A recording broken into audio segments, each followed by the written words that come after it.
Heureux de vous retrouver, mesdames et messieurs, qui nous suivez sur cette plateforme de la télévision Renaissance.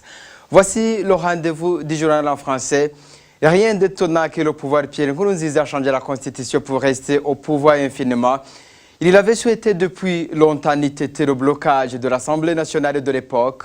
Comme il a tué et chassé ses opposants, c'est l'occasion de le faire. Cependant, Maître Dieudonné Bachira Ishizé du mouvement de troisième mandat, un mouvement qui a combattu via les manifestations pacifiques en 2015, est resté confiant que les Burundais ne vont pas cautionner ces mandats illimités voulus par le président Nkurunziza. On l'écoute. Nous tenons à rappeler de prime abord que Nkurunziza avait tenté de revisiter la Constitution pour s'octroyer une présidence à vie déjà en 2013 et en 2014, lorsqu'il a essuyé un échec cuisant en date du 22 mars 2014, lorsque des parlementaires, largement dominés par le parti au pouvoir, avaient rejeté cette initiative suicidaire, et qu'il puisse maintenant revenir après avoir terrorisé les juges et les intimidé, après avoir tué des opposants, après avoir tiré à balles réelles sur des manifestants pacifiques qui réclamaient le respect de l'accord d'Arusha et de la Constitution, maintenant qu'il a privilégié la loi de la force sur la force de la loi, il n'y a rien d'étonnant à ce que maintenant il tente de s'imposer. Mais il sait depuis longtemps que le peuple burundais, à travers l'Assemblée nationale qui était en place en 2014, a déjà rejeté cette initiative qui nous projette dans une sorte d'inconnu. Vous vous souviendrez que l'accord d'Arusha, que Nkurunziza tente d'enterrer, a été conclu et signé après plus de 10 ans de guerre civile qui avait fait plus de 300 000 morts. Les Burundais ont clamé haut et fort qu'ils n'aimeraient pas retourner dans ces périodes sombres de notre histoire. Et ils ont maintenant enclenché une lutte pour la légalité, une lutte pour la légalité constitutionnelle. Ils continueront sur cette même lancée parce que la violation de l'accord d'Arusha, la violation de la Constitution était déjà une réalité. Lorsque dans un pays supposé avoir la police et l'armée, un président se permet de mettre sur pied une milice et des escadrons de la mort parallèles aux institutions chargées d'assurer la sécurité du pays, vous comprenez bien que l'armée, par exemple, étant le commandement, les dispositions de cet accord n'étaient plus respectées. Donc, il vient pratiquement de prouver à la face du monde qu'il n'est pas disposé à négocier quoi que ce soit pour une sortie pacifique et honorable de cette crise qui dure depuis 2015. Par contre, en tant que société civile, en tant qu'homme de la loi, nous avons peur que finalement, avec cette façon d'occuper l'herbe sous les pieds de la communauté internationale, sous les pieds de la médiation, avec ce signal fort de vouloir privilégier la force plutôt que l'entente, nous avons peur et la logique commande vers ça, que les Burundais finalement puissent résister par tous les moyens contre ce système de replonger le pays dans les affres de la guerre. Donc les Burundais résisteront certainement contre cette tentative d'enterrer l'accord d'Arusha, parce qu'il faut le reconnaître, même si cet accord n'était pas parfait, il était parvenu tout de même à établir une sorte d'accalmie dans le pays et à dissiper les dissensions d'ordre ethnique qui existaient dans le passé. Les Burundais donc sont engagés dans une lutte pour un état de droit. Ils vont continuer cette lutte, n'en déplaise à Nkurunziza qui se plonge dans une fuite en avant. Que cette adoption du projet de loi sur l'amendement de la Constitution vise ni moins ni plus la règne éternelle de Nkurunziza et son parti CNDD-FDD. C'est ce qu'indique Deon Shimirimana, secrétaire exécutif du parti IPD Zigamibanga Suvele. La Constitution de 2005 prévoit un mandat. D'abord, elle est l'émanation même de l'accord d'Arusha. Et c'est pourquoi le premier visa de cette Constitution parle de l'accord d'Arusha. Alors, cet accord d'Arusha prévoyait seulement 10 ans, c'est-à-dire 2 mandats successifs pour un chef d'État. Et personne ne pouvait aller au-delà de 10 ans. Mais malheureusement, l'actuel projet de loi, de constitution, qui a été adopté par le Conseil des ministres, il prévoit un mandat de 7 ans renouvelable une fois. Pour dire que aujourd'hui, si pareille loi vient mettre au rencard l'accord d'Arusha, l'objectif visé, c'est de permettre à Nkurunziza de rester et de s'éterniser au pouvoir. En plus du 3e mandat contesté, cette fois-ci, après le 3e mandat, il aura droit au 4e et au 5e. Vous vous rendez compte, ça devient presque un mandat à vie. Deuxièmement, l'article 122 de la Constitution prévoit que le président de la République soit assisté par 2 vice-présidents. Le premier étant en charge des questions politiques et administratives, et le second ayant dans ses attributions les questions économiques et sociales. Alors, l'article 124 et 125 de la même Constitution prévoit que le premier vice-président soit de l'ethnie et de la formation politique différente à celle du président de la République. Mais scandaleusement, on vient de constater que dans le nouveau projet de loi, d'abord, le poste de premier vice-président est annulé. Il est remplacé par le Premier ministre, et lequel Premier ministre peut avoir et l'ethnie et la formation politique que le président de la République. C'est vraiment inconcevable. C'est comme si on retournait dans un monopartisme. Troisièmement, l'article 175 de la même Constitution prévoit que le vote des lois au niveau de l'Assemblée nationale, au niveau du Parlement, est adopté aux 2/3. Mais avec le nouveau projet de société, le nouveau projet de loi, plutôt, de la Constitution, il est dit que les lois sont adoptées à la majorité absolue, c'est-à-dire 50% plus 1. Vous vous rendez compte? C'est comme si c'est le monde à l'envers. C'est le monde à l'envers. C'est le monde à l'envers. Pourquoi? Parce que normalement, le pouvoir législatif est un pouvoir qui est chargé de contrôler l'action du gouvernement et de voter les lois. Mais avec ce nouveau projet de loi, c'est l'inverse. On voit très bien qu'aujourd'hui, c'est l'exécutif qui va dicter les lois, qui va contrôler le législatif. C'est pourquoi je disais que le monde est à l'envers. Alors, automatiquement, on se rend compte que le Burundi revient dans un régime monopartite. On recule de plus de 50 ans et il n'y aura plus de débat contradictoire. C'est-à-dire que ce qui viendra du gouvernement sera adopté, qu'on le veuille ou non, par le Parlement. Étant donné que même aujourd'hui, à l'heure où je vous parle, les membres du Parlement appartenant ou bien provenant du parti au pouvoir sont de loin supérieurs à plus de 50%, à plus de 60%. Vous comprenez très bien que les lois seront dictées, non pas votées. Les lois seront dictées par le pouvoir, par le parti au pouvoir. On revient donc au monopartisme. Poursuivons notre journal. C'est ce 27 octobre 2017 que le retrait du Burundi au statut de Rome devient une réalité. Cela est normal que le Burundi quitte cette convention qui a mis en place la Cour pénale internationale, puisque c'est une cour qui ne condamne que les chefs d'État africains. Comme le dit Léonard Tché Okitundu, il est le premier vice-ministre des Relations extérieures du Congo. Il s'est exprimé sur le journal qui lui reproche des autorités burundaises. On l'écoute. Bon, nous regrettons le retrait de la République de Burundi, mais nous la comprenons. Nous-mêmes, pour vous dire très clairement, nous avons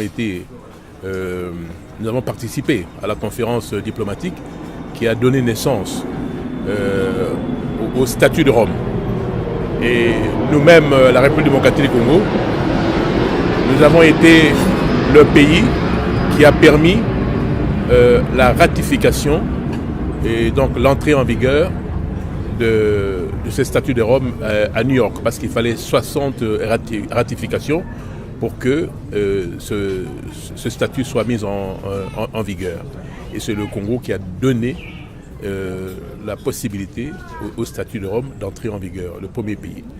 Et en plus de cela, nous avons collaboré étroitement avec la Cour pénale internationale, notamment pour le transfèrement de certaines personnes qui ont commis des infractions de droit international dont la Cour pénale est compétente. Mais dans la pratique, effectivement, il y a eu beaucoup de griefs qui ont été formulés par la Cour pénale internationale parce que on a remarqué que la Cour pénale avait une pratique pour le moins discriminatoire, parce que la plupart des personnes qui étaient visées par la Cour pénale étaient d'origine africaine, et notamment les chefs d'État et des gouvernements. Et ça a donné lieu à des concertations au sein de l'Union africaine, et vous avez appris qu'il y avait une recommandation faite par l'Union africaine, effectivement, de se désengager du statut de Rome. La question reste encore actuellement en discussion au sein de l'Union africaine. À ce sujet du retrait du Burundi au statut de Rome qui institue la Cour pénale internationale, Maître Dieudonné Bachira Ishizé tranquillise que cela n'empêche en aucun cas à la Cour d'enquêter sur les crimes graves commis par les institutions étatiques. Encore une fois, suivez Maître Dieudonné Bachira Ishizé. Le fait pour le Burundi de s'accuser des crimes et d'être motivé par la peur d'être poursuivi par la justice internationale et de se retirer du statut de Rome, chose qui s'est concrétisée aujourd'hui. Ceci n'arrête aucunement la procédure qui était déjà lancée auprès de cette instance. Ici de rappeler que le procureur a déjà reçu plus de 1000 communications émanant des victimes, le procureur ayant déjà saisi la chambre préliminaire de cette cour, cette chambre pourra ouvrir les enquêtes à tout moment. Même après cette date du 27 du retrait effectif, je pense que la Cour a d'ailleurs déjà fait une communication à ce propos. Les enquêtes pourront être ouvertes à tout moment. La seule différence, c'est que le Burundi ne sera plus obligé de coopérer avec la Cour. Mais même avant le retrait, le Burundi avait déjà fait savoir qu'il ne coopérera pas, du moins le gouvernement de facto de Bujumbura, qu'il ne coopérera pas avec cette Cour-là. Donc il n'y a pas beaucoup de choses qui ont changé. À l'intention des victimes, je rappellerai que la lutte contre l'impunité, la lutte pour une justice équitable, c'est une lutte qui s'inscrit dans le temps. C'est une lutte de longue haleine.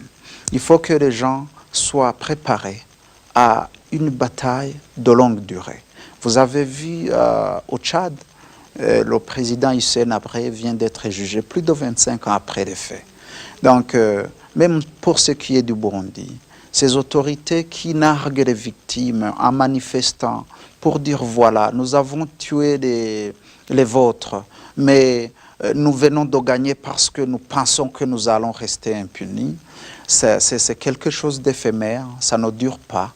Aussi bien le pouvoir qu'ils croient détenir pour l'éternité que surtout pour les criminels qui sont hantés par les crimes qu'ils ont commis, nous osons espérer, et la lutte des victimes va être déterminante. Nous osons espérer que ces gens-là finiront par répondre devant une justice nationale indépendante, une justice régionale ou internationale. Donc, qui ne faites pas en estimant que cette impunité sera éternelle. Arrivera un moment où le peuple prendra les choses en main et où il jugera lui-même ces criminels si la communauté internationale, à travers les différentes juridictions, ne le fait pas. Restons toujours sur ce retrait du Burundi dans la Cour pénale internationale et que Deon Shimirimana qui estime que cela ne va pas couvrir les crimes commis au Burundi par les autorités burundaises. Suivez le secrétaire exécutif du parti IPD Zigamibanga, Deon Shimirimana. Vous savez très bien que le procureur général près la Cour pénale internationale avait déjà entamé des examens préliminaires. Alors, l'action même d'entamer des examens préliminaires, ce sont des enquêtes qui sont lancées. Vous comprenez très bien.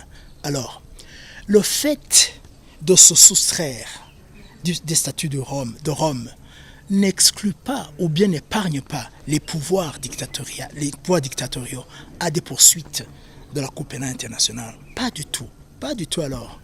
Rappelez-vous, même si au Rwanda, le Rwanda n'a pas ratifié le statut de Rome.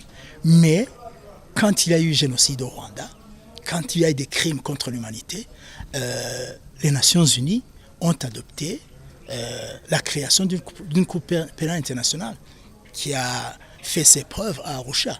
Alors, il en est de même pour le Burundi. Le Burundi se soustrait des statuts de Rome, n'exclut pas du tout ou bien n'épargne pas le gouvernement burundais d'être poursuivi pour ses crimes contre l'humanité. Tout simplement. L'article 53 autorise des statuts de Rome, autorise au procureur général près la Cour pénale internationale de faire des examens et de juger, de statuer si les crimes commis au Burundi sont du ressort de sa cour. Alors, s'il juge ainsi, automatiquement, les enquêtes auront lieu. Seulement, ce que les Burundais, le gouvernement burundais, croit avoir gagné, ou bien croit avoir comme avantage dans la poursuite des crimes qu'il a déjà commencé depuis 2015, rappelez-vous bien, c'est que l'article 86 des statuts de Rome autorise au pouvoir de Bujumbura de ne pas coopérer avec la CPI à partir du 27 octobre, c'est-à-dire à partir d'aujourd'hui, 2017. Ce n'est que ça. Ne pas coopérer ne dit pas ne pas être poursuivi. Je vous donnerai à titre d'exemple que la Commission des Nations Unies aux droits de l'homme, dernièrement, a pondu un rapport sur les crimes qui sont commis au Burundi. Ce rapport-là, il a été adopté par la majorité des membres et la même commission a bénéficié d'une grande confiance et on lui a donné encore une année pour poursuivre les enquêtes, malgré que le Burundi n'a pas voulu coopérer avec cette commission. C'est-à-dire que même la Cour pénale internationale pourra faire des enquêtes en dehors de toute coopération avec le pouvoir de Bujumbura, mais ces enquêtes donneront lieu à des sanctions.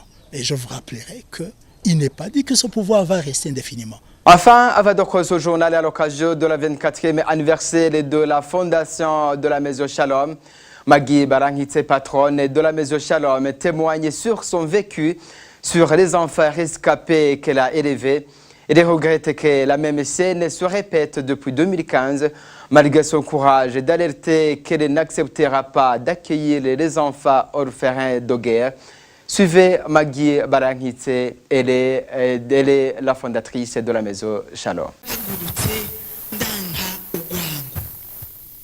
Je me suis levée alors que les gens étaient désespérés, fâchés, alors qu'ils se chamaillaient. Vous allez le voir, je vais vous montrer des enfants qui vont vous en témoigner. Les gens se lamentaient quand leur massacrait, les autres quand leur ont tué le président. Se lamentaient en se demandant pourquoi on les massacrait et massacrait ceux qui ne leur ont fait rien. Enfin, je me suis dit, tout ça alors que je m'avais adressé à la communauté internationale, ce qui m'a incité à me lever. Pourquoi je n'ai pas encore rassemblé les Burundais? Pourquoi je n'ai pas encore rassemblé les Rwandais et leur dire ce message? Le jour où je me suis levée, il y a 2 ans, je me suis précipitée à parler au président de la République que je ne voulais plus accueillir des enfants massacrés. Vous ne pouvez pas le croire. Je vais vous le dire au moment venu, comment Aline a passé 6 mois en coma. Nous sommes arrivés en Allemagne. D'abord, on nous avait refusé des places dans l'avion. On nous disait qu'elle puait parce qu'elle saignait et toute sa tête était en morceaux. On me disait que si je voulais l'emmener, je devrais payer 5 places et mettre un rideau. Et tout cela à l'époque de l'embargo. J'ai été obligée de passer par le Rwanda avec un enfant en état critique, mais grâce à cet amour. Voyez-vous, Aline, elle a encore fui le pays il y a 2 semaines. Mais Aline n'éprouve pas cette haine. Laissons parler cet amour qui permettra à nos pays, le Burundi et le Rwanda, être des pays de paix et de miel. Voilà, c'est ici que prend fin ce journal. Merci à vous tous de nous avoir suivis. Au revoir, à la prochaine.